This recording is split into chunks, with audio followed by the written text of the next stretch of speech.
Are you curious about the differences between Goroutines in Go and Asyncio tasks in Python?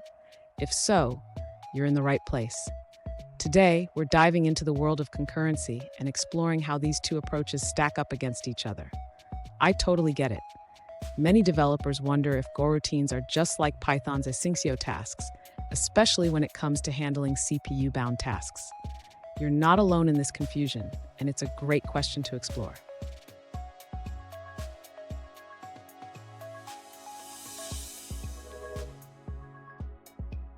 Here's the specific question we're addressing. One user asked if Goroutines are roughly equivalent to Python's Asyncio tasks, with the added benefit of routing CPU-bound tasks to a thread pool executor instead of the event loop. They also want to know if there are any substantial differences between the two approaches. To understand this, we need to look at how both systems handle concurrency. Goroutines are lightweight threads managed by the Go runtime, while Asyncio tasks are designed to work within an event loop in Python. This fundamental difference can lead to varying performance, especially for CPU-bound tasks. And stick around. At the end of this video, I'll share a key insight that could change how you approach concurrency in your projects.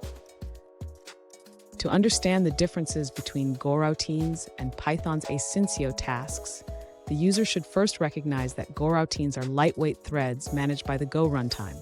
They are designed for concurrent execution, making them efficient for I/O-bound tasks. In contrast, Python's Asyncio tasks are designed to work within an event loop. This means that while they can handle many tasks concurrently, they are not true parallel threads. Instead, they yield control back to the event loop when waiting for I/O operations. When it comes to CPU-bound tasks, the user should note that Goroutines can run in parallel, while Asyncio tasks would typically require a thread pool executor to handle CPU-bound operations. This is because Asyncio is primarily designed for I/O-bound tasks. Additionally, the user should consider the Global Interpreter Lock, or GL, in Python.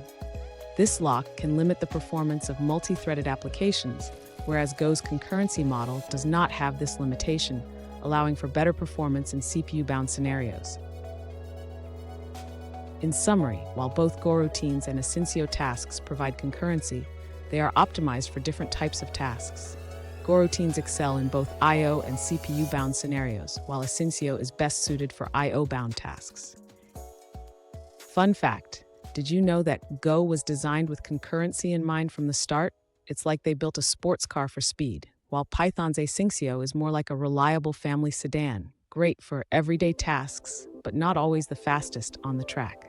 Now, let's look at the answers provided by other users. This user suggests that while Goroutines and Python's Asyncio tasks are somewhat similar, there are key differences. In Go, you can write straightforward code where I/O blocking is managed automatically. You can simply call read, then write, and so on. In contrast, with Python's Asyncio, you need to queue functions to handle reads, rather than calling read directly. So here's the takeaway. If you're working with I/O-bound tasks, both Goroutines and Asyncio tasks can be effective. But for CPU-bound tasks, Goroutines have a clear advantage due to their lightweight nature and efficient management. And there you have it.